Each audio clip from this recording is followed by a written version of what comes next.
Good evening, everyone. Welcome to Dr. Sharma Show. I'm your host, Dr. Sharma. And if you're looking for any health related insights, then you are at right place. Today, we have a very special guest, Dr. Randy Michaux. He is a passionate healer and educator with certifications in emotion code and functional blood chemistry. Dr. Randy combines cutting edge knowledge with a deeply holistic approach. He's the owner of Total Body Wellness Clinic and the host of the widely respected podcast, Restore the Real. Welcome, Dr. Randy Michaux. How are you? I'm good. Thanks for having me tonight. Thank you so much for joining, and I hope our discussion today will give a lot of insights to our viewers. So thank you so much for your time today. So could you tell us a little bit about your background? What do you do and how you are making an impact today? Certainly. By training, I'm a chiropractor. And really what I loved about that was the message that the body knows how to heal itself. Like that has always resonated with me. And I learned that, I think, from my mom, who always believed in kind of back then, alternative medicines. Now they're becoming more mainstream. She'd take me to the chiropractor as a kid. And then I just really much latched onto that and believed that. And then about 10 years into my chiropractic career, my dad passed away. And I realized that, well, there's a lot of things that I didn't know and don't know and want to learn and study. And that began my path more down the functional, foundational, holistic healthcare model, and moved to Idaho to work with Dr. Todd Watts, and have just learned so much about really what it means to be healthy, how to be healthy, and the challenges that we face today. And what I love is, I guess what I feel I really do is help bridge this intersection between the physical challenges that we have from infections and toxins, and bridge that gap with the emotional side of things, and the trauma, whether perceived or real, the unresolved emotions that play a significant role in health, but often go unchecked, right? It's so easy to focus on the physical side of things, but very rarely do people really get a chance to dig into what is happening emotionally, energetically, and how has that played a role in their health. So I feel that I bridge those two very well. Wonderful. Thank you for sharing that. I think your story is very powerful and you have overcome some of the challenges in your health as well. If you don't mind, can you share that with our viewers? Yeah. In my I would say my teenage years through my 20s, I didn't know that I was not healthy. I was told everyone has migraines, everyone has headaches. And so I just went along thinking that's how it was. But they got worse and they became more debilitating. And then I'd have to close my practice, close my clinic because I couldn't function. And it was one of those things where I sometimes hoped that I would vomit because that seemed to alleviate things. And then I'd go home. My wife would often tell and see like my face just looked green and pale, and kind of knew, oh, he's out for the day, and go upstairs, turn all the lights off, no noise, and just kind of hope, pray, wait for it to go away. And that was just no way to live. It was a challenging time, right? And a lot of it was brought on by energy, by emotion. A lot of it was because of unhidden toxins, hidden toxins that I didn't know were there. And it wasn't until a naturopath put all these things together and shared with me that, yeah, parasites, mold, there's Lyme there, and your body's not draining. And I'm like, what do you mean draining? Like I poop and I pee. And she's like, no. There's a whole lot more to it than that. And your body's not doing any of these things. And so over the next while, really followed what she said to the T, and I had lost 30 pounds. So I'm about 6'4", usually weigh like 180, 185. And I had lost 30 pounds. I couldn't hold anything and couldn't digest food. Like everything just made my stomach feel terrible. And over the course of time with a lot of work, a lot of effort, got my health back and have really been healthy and haven't had a migraine now for, 18, 17 years, 17, 18 Oh, wow. years. Um, Congratulations. Thank Yeah. you. And I feel a lot of that was I was skinny fat. If people know what that is, it's where, we look at people that are obese or overweight and think, oh wow, they're not healthy. But you have a lot of people that are thin that are not healthy at all.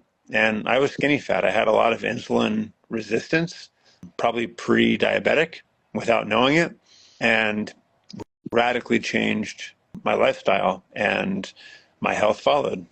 That is very powerful. Thank you so much for sharing, and congratulations on your journey and Thank getting free from the migraines. That's amazing. You know what you are doing today? That's our topic is about the toxins, parasites, and how the chronic infections impact the health. So I think there's a lot to learn from your own personal journey, and you are really making an impact and powerful healing in the journey of your patients.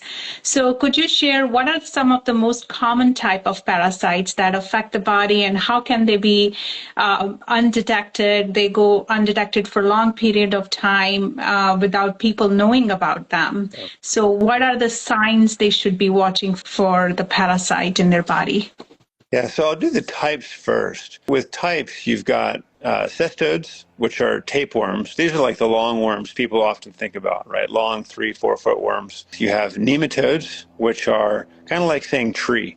There's a lot of different types of nematodes, and they can be roundworms, hookworms, whipworms, and they can be from microscopic to larger. You have flukes or trematodes, which are more seed-like, and then you have protozoa, right? And these are going to be more of the microscopic, like Babesia, malaria. Those are types of protozoa, and they've been around for a long time. Right? It's not like these things are new and they know how to survive. And what many people don't realize is they don't just stay in the gut, right? People think we can do a stool test and I'll find parasites, or I'll do like a colonoscopy and find parasites, but they don't reside as much in the colon as they do in the liver, the pancreas, Mm-hmm. the lungs, the muscles. They're in the organs. They're not just hanging out in the tube of the GI tract, and they know how to survive. They're very good at that.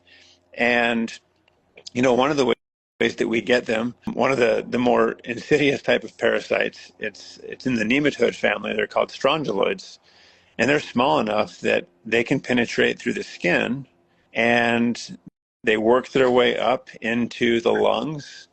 They generally hatch their eggs in the lung. We can get really phlegmy, congested, cough them up, swallow, get that into the digestive system, into the liver, into the pancreas, and they hatch, right? And so now you have these tiny microscopic worms that can really get anywhere in the body. And we'd like to think that, well, we live in, you're in America or Canada. Not, this is not a third world country, but really anybody can get parasites.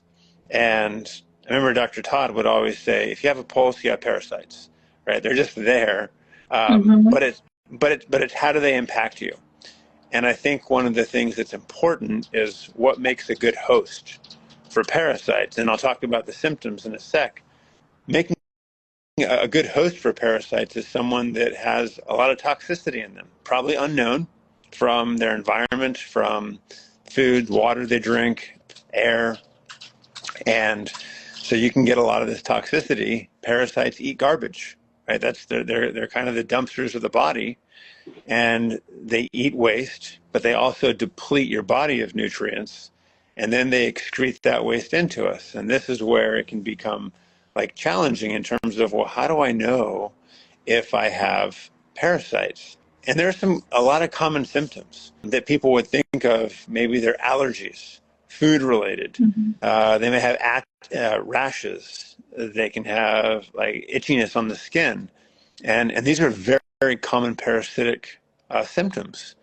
If you find that you're grinding your teeth at night, if there are just even abdominal pains, someone that's picking their nose, that literally like deep boring into the nose, that's another sign. Wrinkles around the mouth are a sign. Alternating. Diarrhea and constipation is another sign of parasites. Dark circles under the eyes, not sleeping well, or feeling like you're never waking up refreshed. If you eat a lot of sushi, right? Potentially there. Sleeping with your pets. I mean, I have 3 dogs, but I would never sleep with them. Not a big fan of them licking me in the face either. But that's another way you can pick up parasites. Lack of appetite, pain in the spine that's more like relentless, not going away, lethargy, and it just goes on, even hormonal dysregulation. A lot Most of of these symptoms you mentioned are very vague symptoms, right? And I feel like most of us are suffering from one or more of these symptoms. And 100%. I feel like I also need to get checked for the parasite. It's common. It is way more common than what we want to believe. And like, I really do think everybody has parasites to one degree or another. And it's really, how does the body handle that? How does the body detox? And if it can't, or if it doesn't detox well, then parasites are going to be a problem at some point or another. Yeah. No, that's very true, actually. And especially in kids, like we see them, my kids are fond of sushi. They eat sushi like twice a week. We have a dog at home. They're always like playing with the dog, although the dog is not allowed to come in our bed, but still they are with them. And so I think these are very commonly find things out there, and we just have to be more mindful about the symptoms. As you mentioned, allergies are so common, and they can present in the form of allergies. So those are the signs and symptoms to watch for. So in your practice, like if somebody is coming to you with these symptoms, where do you start with the diagnosis, and how do you approach those cases? Really good question. And I think that's important, is like, where do you start? First we will look at routine blood work, because the blood can tell you some things. It doesn't tell you everything. But one of the markers that is run on almost every blood test is a CBC, which is a cell blood count.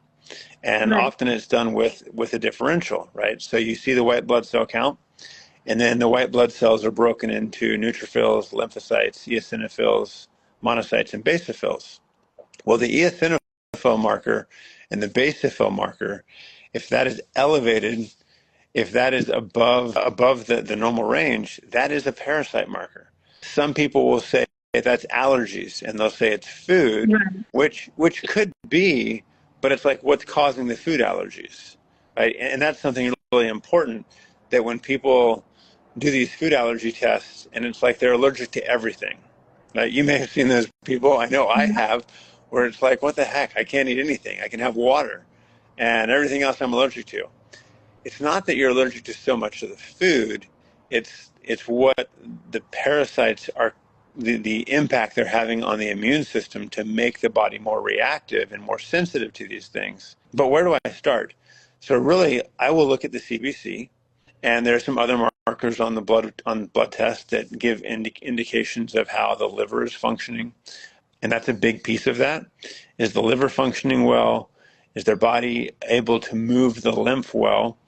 And there are a lot of signs for that. In women, there's, not even during their cycle, but more breast tenderness, more discomfort in the groin area. For guys too, if they find and feel like the lymph nodes are, I won't say swollen and painful, but still like, hey, I just feel the stagnation.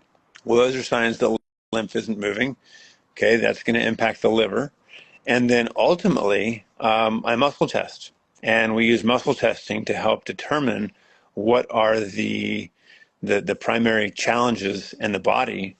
And I find often that parasites are, I think they're caused because of toxicity. That is one of the ways that I really find and then help to support people through working on parasites, is through muscle testing. So is that more invasive test, or how do you test for the muscles? It's more like muscle testing is more of a, I guess, an energetic response, where you are challenging the person's they'll raise their arm. You're challenging their body in a sense with different frequencies of parasites. And our body knows. Our body is so intuitive, and it knows what is harmful to it, and it knows what's not. And so essentially muscle testing is like reading the body. You're picking up on the energy of the body, and you're able to determine what's happening. And it's not invasive at all, which is beautiful. There's no needles, there's no probes, there's no gowns, right? It's just you're in your street clothes, you're in your normal stuff, and people come into the office, and we go through and we're looking at mitochondrial energy, we're looking at the organs, and then we want to challenge and see which of these pathogens, parasites, hidden infections, toxins, how are they impacting the body? And it's so nice because it is non-invasive at all. Wonderful. And, as you mentioned, what makes a good host is like when you have a lot of toxins in your body. So in your experience, what are the lesser known sources of toxins that we should be aware of in our daily lives? I would say tap water there's so many toxins in our tap water. And when you look at the Environmental Working Group, EWG.org, they have great insight on what is put in our water. We know recently, and we've known this for years, but recently studies have come out showing that, all the water in the U.S. is fluoridated. Now a study comes out. We've known this. I think many have known this, but fluoride is actually toxic to the body. It damages nerve cells, and this has been put in the water. There are other chemicals that are put in the water. Find arsenic. You find a lot of bromines, a lot of halogens, and these things are known cancer-causing agents, and these are municipal water systems where these toxins are found, and even heavy metals. I mean, you look up at what happened several years ago in Flint, Michigan, where massive amounts of lead in the water, and I promise you it was not isolated to Flint, Michigan. There are so many other places where there's still leaded pipe, and if it's not lead, it could be something else, but there's a lot of toxicity in the water, and that is a very unknown source. I mean, how many millions of people in the U.S., Canada too, are drinking tap water, and it is not healthy. I think that's the most unrecognized source of toxicity, and yet we drink it every day. We don't think anything of it. We think more of our food, and air is important too, but I think water is the most unknown source of toxicity. Yes. So we have a city water here. I'm in Michigan, and we built this house about 5 years ago. And recently I got the home water testing done. Although it didn't show anything out of the norm, but there were like the EPA regulations. If you see that they are allowing some amount of those substances and chemicals to be normal, which in my theory, I don't think we should be ingesting any chemicals at all. So we had the RO system installed. It's an expensive system. Not everybody can do that. But I think to be mindful about what you're consuming is very important. And as you mentioned, the bottled water could also be the similar way, spring bottled water with the BPA and the microplastics. So there's another concern with those kind of things. So, when we know that we are living in that environment where we are consuming a lot of toxins from our water, from our soil, in the form of the pesticides and what is put in our food. How can we detoxify on a daily basis? Like, what are the simple steps we can do, maybe dietary wise or cleanses wise? What can we do on regular basis to detoxify our body? Yeah, really good question. And I would say that our body has the ability to detox. Like, those mechanisms are built in. I think our Creator, what a masterful job on this body. As much as we may complain about the symptoms are a way that our body is screaming out saying, hey, there's a problem. We like to mask them, but they're telling us there's an issue. So I think eating whole foods, I think is very important. I think having a time window for what we're eating. If we actually eat less and have a eating window to where we give our body time to heal, give our body time to rest and be able to carry out those normal functions, and as opposed to just digesting all the time, which is very energy inefficient for the body. So eating whole food is really important. I think getting in the sun super important. The way that we breathe, really important. And then sometimes those are, people still aren't seeing differences.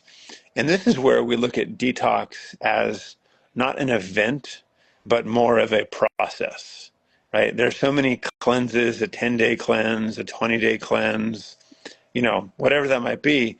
And it's like, oh, I did that a year ago, or I did that 8 months ago, as if that one event has detoxed you forever. It's really more a process that we need to be aware of, again, how the liver is functioning, how the kidneys, how the lymphatic system is functioning. And then I rely on I do use supplements, and I think that it's hard to not do that when we're trying to get rid of these toxic chemicals. So I use products from Purium, from Cellcore.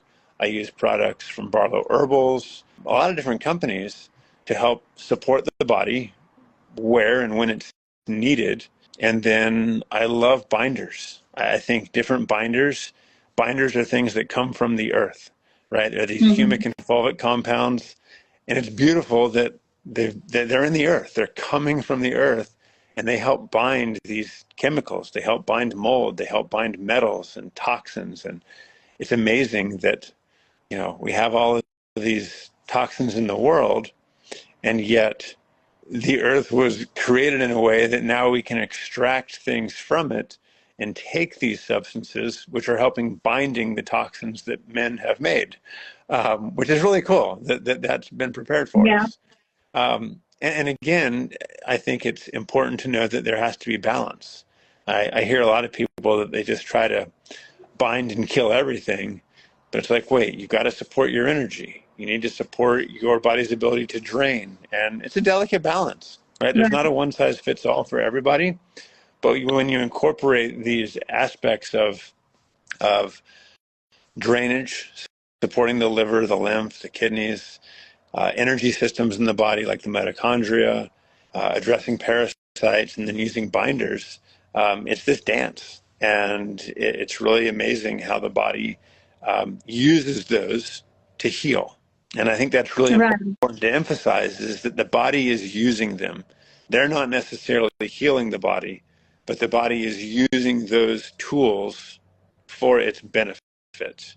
And they can be overdone, right? But it's the body that is using these. And I think that's really important to remember and give our body credit that it is able to do this. Yeah, so in my daily practice, like every week for a day or so, I do intermittent fasting on regular basis just to give my digestive system some rest, and maybe just have like herbs or some herbal teas and, some shakes, and not eating like a solid food for a day. I think that also helps with the digestion and just the processing of the whole detox system in your body. Now, shifting gears to chronic infections. Now, you know that chronic infections, they are very subtle. Their effect can accumulate over the period of time. So how do chronic infections, they manifest in the body? And how do they contribute to the conditions like fatigue and autoimmune diseases? Yeah, so these are really interesting. Like when we look at bacteria, viruses, fungi, I mean, they're commensal with us. They are our friends. And it's when we start to get bacteria in the wrong places, right? Bacteria in our colon should not be in our stomach. Bacteria in the colon should not be in our mouth. But when it gets displaced, it becomes very problematic. And I think these hidden infections are really brought about, again, because of a weakened immune system. They also have mechanisms that they can weaken the immune system. So things like Lyme and Mycoplasma, Babesia, Bartonella, mold, I would say, is another hidden, not really is an infection, it's more of a toxin, but the way they manifest can be very similar to parasites, but I think there are some differences, and this can come into play with massive brain fog, very deep, boring pain in the spine, joint pain that is moving, like you have joint pain that moves from a knee to an elbow to a shoulder, electric shock-like pain, internal vibration. People are always afraid to say that. And I'll ask them, do you experience like any like this internal vibration? And they'll say, yes. Like, I'm afraid to share that with people because I think they'll think that I'm crazy. but some really like random weird symptoms, mystery symptoms that people feel like they're kind of crazy. But this is one of the hallmarks of these hidden infections that people experience. Yeah. And they're so bizarre, and it's hard for people to relate to them. But when those are coming up, it's that is like those are the hidden infections. Those are the molds, the Lyme, the Ehrlichia, the Babesia, the Bartonella, those types that are generating those problems. And I see them more often when people have been exposed to mold or when they have a high toxic burden because their immune system is not able to naturally, you know, support them against that because of the impact of those things. So how can we improve our immune system? What are the holistic or natural therapies you would recommend to improve one's immune system so that we can fight against these chronic infections? So we live in society where we're very stress driven. We don't prioritize rest. We don't prioritize sleep. We don't prioritize community as much as we used to. And I feel those things, aside from what we've talked about, I think those are so missing. We need connection. We need community. And I feel that we do heal in community. And I think that's the ability to talk, to share, to be there for each other and love and support. And we need that. I feel that that's one thing that's missing. We talk about breathing, right? We all breathe, but breath work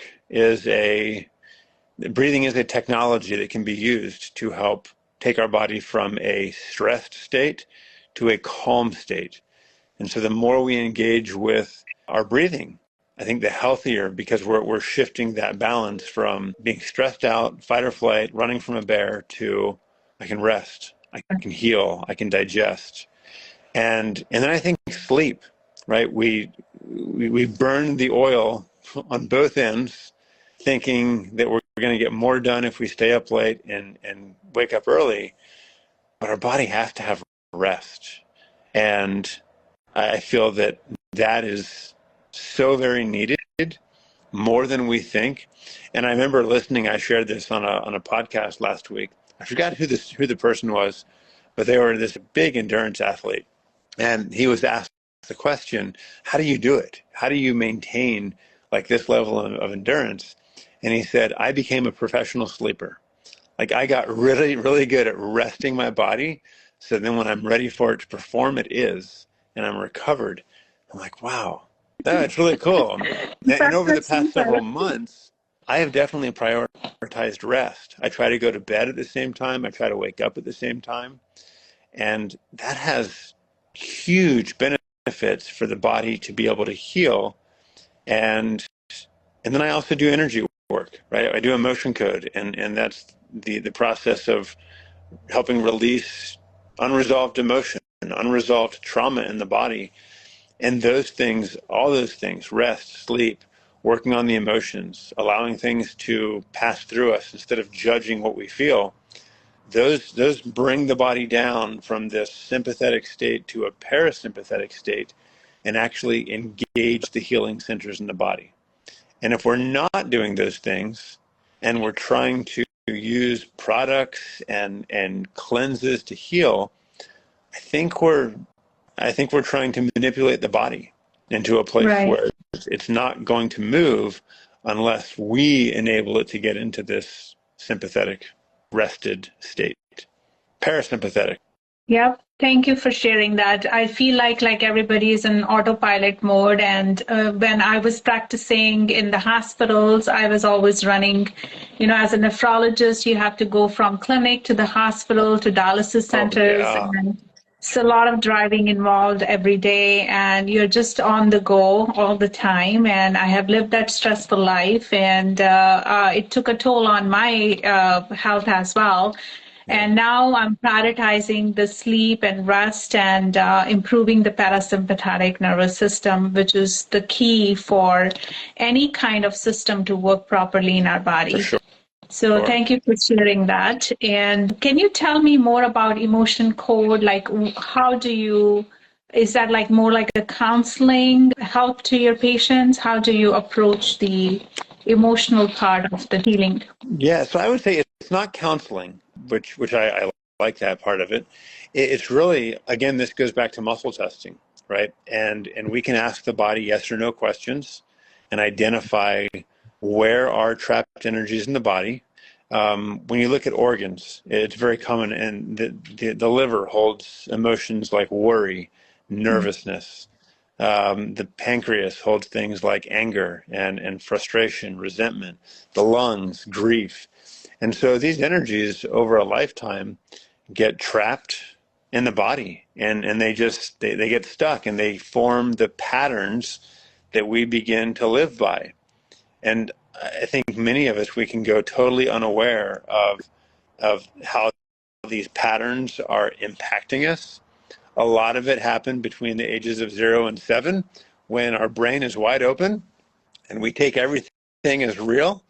And that is like the perspective, the paradigm that we have for life. And then it seems like we hit 30, 40, especially 50. And it's like, wait a minute, what's going on? Why am I so dysregulated? And so the emotion code is a very simple way via muscle testing to find trapped energy and then release it in the body.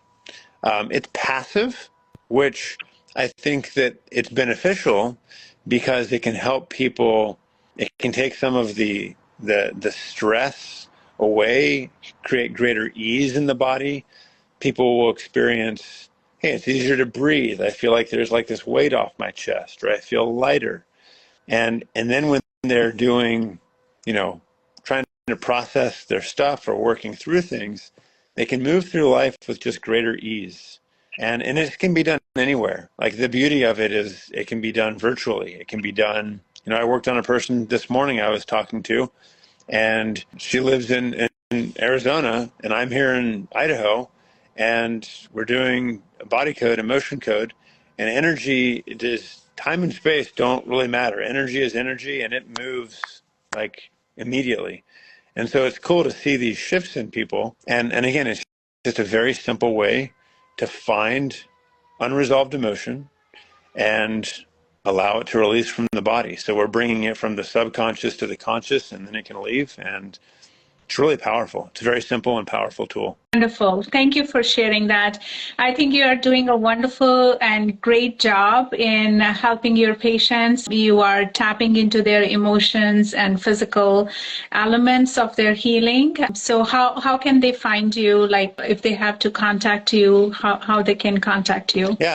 So there are multiple ways. I have my podcast, Restore the Real. That's not really the way to contact me. But Facebook, we have a Facebook group, Empower Act Heal. My clinic is totalbodywellnessclinic.com. And that's probably if people are looking to contact me, that's probably the best way. I do a complimentary discovery call with people, and that link is there on the website. And yeah, those are probably the best. Those are probably the easiest ways. Totalbodywellnessclinic.com, Empower Act Heal on Facebook are probably the easiest ways and the best ways to contact me. Wonderful. Thank you so much, Dr. Randy Michaux. It was so much fun talking to you. And I think I would need some emotion code. Hey, we can I'll help book with a that. session with you. Yeah. Thank you so much. Yeah, Appreciate you for having me on. It's been great. of course. Of course. What time is it there in Idaho? 6:40. 6:40. Oh, okay. So it's still bright in the evening, and you're outdoors. So enjoy your outdoors, and till we see you again. Thank you You so take much. care. Talk to you Thank soon. you. Bye-bye. Bye-bye.